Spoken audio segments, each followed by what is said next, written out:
During the Second World War, Nazi concentration camps were infamous for their brutality and the systematic oppression of millions. Prisoners, Jews, political dissidents, Roma, Poles, and others were confined in overcrowded, unsanitary conditions, forced into grueling labor, starved, and constantly subjected to physical and psychological abuse. Yet behind the visible horrors, an even darker and largely unknown system existed: the organization of camp brothels, designed not to provide comfort but to humiliate, manipulate, and control. Women were selected under the guise of voluntariness to serve male prisoners, and men were given access as a so-called reward. The reality, however, was far from voluntary. Survival depended on compliance, and refusal could mean death or extreme punishment. These brothels were an insidious tool of oppression, revealing the Nazis' calculated cruelty. The system of brothels was ordered by Heinrich Himmler, the head of the SS, who treated concentration camps as industrial machines where productivity and obedience were paramount. By 1941, Himmler observed that prisoner productivity was declining due to poor nutrition, disease, and exhaustion. Yet instead of improving conditions, he devised a solution that manipulated human desire and morality: sexual exploitation. Himmler's logic was chillingly systematic. By offering select prisoners access to women, he could humiliate them, enforce discipline, and simultaneously control the women who were forced to serve. Women's survival became a tool of SS power, while male prisoners were trapped in a web of moral compromise. This was not about aid or welfare. It was about absolute control, domination, and psychological manipulation. Women were initially selected from the Ravensbrück women's camp and later from other camps. Selection criteria included race, prior experience in prostitution, or accusations of racial desecration, which meant having sexual relations with prisoners. Considered racially undesirable, Jewish women were excluded due to Nazi racial policies. Before entering the brothels, women underwent medical examinations to ensure they were free from disease and physically capable of service. They were fed and physically cared for conditions better than the average prisoner received, but this attention was a cruel tool to maintain their usefulness. For male prisoners, visiting the brothels was framed as a privilege and reward for productivity or obedience. Even then, access required tickets and medical exams, emphasizing control, surveillance, and the reinforcement of hierarchy and humiliation. For decades after the war, the experiences of these women remained silent. Survivors feared that recounting their stories could be misrepresented as voluntary work, and society largely ignored this aspect of Nazi oppression. Only in the 1990s did survivors like Margarete recount their experiences, shedding light on this hidden dimension of camp life. These brothels were more than sexual exploitation. They were a weaponized system of psychological, physical, and moral domination. They illustrate the extreme lengths to which the Nazis went to control both men and women, demonstrating that even survival could be twisted into a tool of oppression. Understanding these hidden stories is essential to fully grasp the horrifying depth of human cruelty within the concentration camp system. Heinrich Himmler, head of the SS and architect of much of Nazi Germany's concentration camp system, viewed prisoners not as humans but as tools. Each prisoner's value was measured by productivity, obedience, and usefulness. By 1941, the physical exhaustion, starvation, and disease that afflicted prisoners were causing a decline in labor output. Himmler's response was not to alleviate suffering or improve conditions, but to increase control and productivity through psychological manipulation. This strategy included the creation of sexual services in the camps, framed as a reward system for male prisoners. The goal was chillingly methodical: humiliate men, control women, and maintain absolute authority. In March 1942, Himmler ordered the establishment of camp brothels. Women were selected from the Ravensbrück camp initially, and later from other facilities. Selection criteria were extremely specific. Preference was given to German women, as Jewish women were excluded due to racial ideology. Some women were chosen based on prior experience in prostitution. Others were accused of racial desecration. Women were quarantined, medically examined, and given nourishment to restore their health. This process prepared them for the role they were forced to play, providing sexual services under constant surveillance. Male prisoners were permitted to visit only if they were deemed productive or privileged within the camp hierarchy. Access required tickets and medical examinations. further reinforcing the SS's control. The system was designed to create multiple layers of exploitation. Women survived by cooperating, but at the cost of their dignity and autonomy. Men were humiliated and morally compromised, forced into complicity in the exploitation of the women. The brothels were not intended to alleviate suffering, but to reinforce the SS's control, divide prisoners, and degrade both sexes psychologically. Himmler's cold calculation illustrates the meticulous cruelty of the Nazi regime. A system where every element of camp life, from labor to nutrition to sexual control, was exploited to assert dominance and control over human beings. Even survival was weaponized, transforming the basic human instinct into a mechanism of oppression. From 1942 onward, camp brothels were systematically established in 10 concentration camps across Germany and occupied Europe. These included Auschwitz, Buchenwald, Sachsenhausen, Mauthausen, and Ravensbrück. Each camp was carefully organized to allow absolute surveillance and control. Brothels were only accessible to a small fraction of prisoners, usually those considered productive, compliant, or privileged. Access was granted through a ticket system, and male prisoners were required to undergo medical examinations to prevent disease.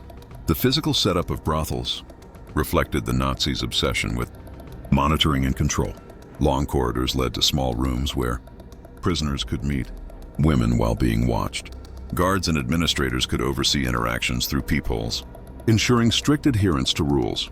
Women, although receiving better food, shelter, and medical care than ordinary prisoners, were constantly controlled and psychologically trapped. Male prisoners were morally compromised, while women had no real freedom. The brothels, though small in scale compared to other atrocities, were a calculated tool of dehumanization, designed to manipulate behavior, humiliate, and enforce submission. This system created a hierarchy in the camps, giving a few privileges to some while reinforcing extreme oppression for the majority. The SS presented the brothel system as voluntary. Women were told that participation could save their lives, offering better nutrition, medical attention, and temporary relief from labor. Some were promised the possibility of early release after 6 months.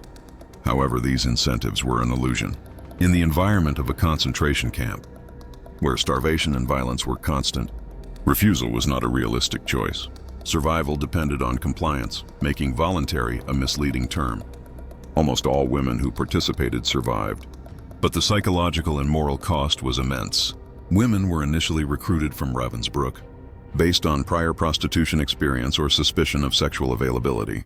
Later, the selection included women accused of racial desecration, meaning relationships with prisoners from racially targeted groups.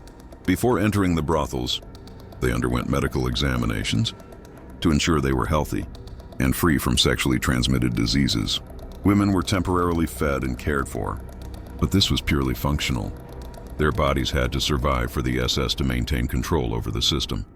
Brothels became a place of psychological and physical coercion, where survival depended on submission. Men were simultaneously rewarded and humiliated, creating a morally complex and oppressive dynamic within the camps. Life inside the concentration camp brothels was a paradoxical mixture of temporary survival and constant terror. On the surface, women who worked in the brothels received better food, medical care, and temporary protection from forced labor, which created a stark contrast with the starvation and abuse experienced by the majority of prisoners. However, this privilege came at an immense personal cost. The women were constantly monitored by SS personnel, and every aspect of their existence was tightly controlled. They had to live in specially designed buildings where long corridors led to small rooms for encounters, all under surveillance through peepholes. Even their interactions with male prisoners were meticulously regulated. The women's bodies, once treated as instruments for survival, were simultaneously tools of humiliation, sexual exploitation, and psychological control. Survival demanded submission, leaving them with no autonomy, and every day became a careful negotiation between compliance and endurance. For male prisoners, visiting the brothels was presented as a reward for good behavior or productivity. Access was strictly limited. Historical estimates suggest that perhaps only 1% of prisoners could enter. They required tickets, which could be earned by labor output or social standing within the camp hierarchy, and medical examinations were mandatory to prevent the spread of disease. For these men, visiting the brothels was not purely about sexual release. It was a psychologically complex and morally compromising act. By participating, they were forced into complicity in the exploitation of women, humiliating themselves and reinforcing the power of the SS. The system created a microcosm of moral corruption and oppression, a hierarchy that divided prisoners while highlighting the SS's control over even the most personal aspects of human life. The brothels became spaces where power, survival, and humiliation intersected. Women were technically alive and temporarily safe from the physical horrors of forced labor, yet they were constantly dehumanized, their bodies and autonomy controlled for the benefit of the regime. Men were rewarded with sexual access, but the privilege came with guilt, shame, and moral compromise. Even as women survived physically, the psychological impact of being forced into sexual service was profound. Over time, many developed coping mechanisms, relying on strict routines or emotional detachment, but trauma lingered long after liberation. Despite these horrors, some women later recounted their experiences, providing a crucial historical record of a system deliberately designed to manipulate human behavior and break the human spirit. The brothels were not mere physical spaces. They were instruments of power, oppression, and survival, illustrating the depth of Nazi cruelty in ways that extended far beyond forced labor or starvation. The brothel system in Nazi concentration camps inflicted devastating psychological and physical consequences on both women and men. Women endured the constant threat of coercion, public humiliation, and moral exploitation, while the temporary protection, nourishment, and medical care provided some relief from the harsh conditions of the camp. The psychological impact of sexual servitude under surveillance was profound. Many women suffered depression, anxiety, and post-traumatic stress, which persisted long after the war. Their identities, autonomy, and dignity were systematically stripped away, creating trauma that could not easily be healed. For some, survival required emotional detachment and psychological coping strategies, yet the cost of enduring such an existence was immense. Men, too, experienced a form of psychological strain, though of a different kind. Visiting the brothels, even when framed as a reward, forced them into moral complicity in the sexual exploitation of women. Only a small fraction of male prisoners, roughly 1%, could access the brothels, and those who did often experienced shame, guilt, and internal conflict. The system humiliated them publicly and morally, reinforcing the SS's power over both sexes. These psychological pressures were compounded by the constant surveillance and strict rules imposed by the camp authorities, creating a climate of fear, obedience, and moral corruption. The brothels created a hierarchy within the camps, intensifying divisions among prisoners. Women survived by serving, temporarily shielded from hard labor and physical abuse, while the majority of prisoners continued to endure deprivation and punishment. Men who accessed brothels were rewarded but forced to participate in the dehumanization of women. This dual exploitation illustrates how the SS used sexual control as a tool of oppression, demonstrating that dehumanization was not limited to physical brutality alone. Even the act of survival became a mechanism of moral compromise. The trauma inflicted by this system was both immediate and long-lasting, affecting physical health, psychological well-being, and interpersonal trust. In many cases, survivors carried the emotional scars for decades, a testament to the depth of cruelty that the Nazis engineered within the concentration camp system. After the liberation of the camps and the fall of the Third Reich, the stories of the women forced into brothels remained largely hidden. Many survivors feared that recounting their experiences would be misinterpreted as voluntary participation, ignoring the coercion and life-threatening conditions that shaped their decisions. The trauma was compounded by societal silence and shame, leaving these women without recognition or support. Only decades later, in the 1990s, did survivors like Margarete share their experiences openly, shedding light on this forgotten aspect of the Holocaust. These testimonies revealed the calculated cruelty of the SS and the moral, physical, and psychological manipulation embedded in the brothel system. The reluctance to discuss these brothels reflects broader discomfort with confronting sexual exploitation during the Holocaust. For years, historians and society at large avoided the topic, leaving survivors' voices unheard. Yet these narratives are critical to understanding the full scope of Nazi oppression. The brothels, though small in number, exemplify the Nazis' strategic use of survival as a weapon of humiliation. They demonstrate how power, control, and psychological manipulation extended beyond forced labor and starvation, shaping both male and female prisoners' experiences.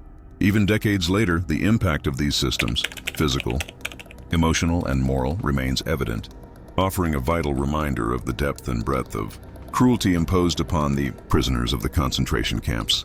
The women who survived the concentration camp brothels represent extraordinary resilience. Though subjected to sexual exploitation, coercion, and constant humiliation, they endured, using their ingenuity, compliance, and determination to survive the horrors of the camps. Their stories illustrate not only the calculated cruelty of the Nazi system, but also the complex moral and psychological dilemmas faced by prisoners. Survival required navigating impossible choices, balancing self-preservation against the oppressive demands of the SS, and enduring both physical and emotional trauma. Recognition for these women has been scarce. Many receive no compensation, justice, or acknowledgement for the suffering they endured. Despite this, their testimonies are invaluable historical evidence, revealing the extremes of Nazi cruelty and the nuanced realities of survival in the camps. The brothels were not merely physical spaces. They were instruments of moral manipulation, psychological oppression, and dehumanization. Understanding their experiences reminds us of the capacity for human resilience, the destructive potential of totalitarian systems, and the moral compromises imposed upon individuals in extreme conditions. Today, the legacy of these women serves as both a testament to endurance and a cautionary tale about the dehumanizing consequences of unchecked power, oppression, and cruelty. By honoring their survival, we acknowledge the full depth of the suffering inflicted and the enduring courage of those who lived through it.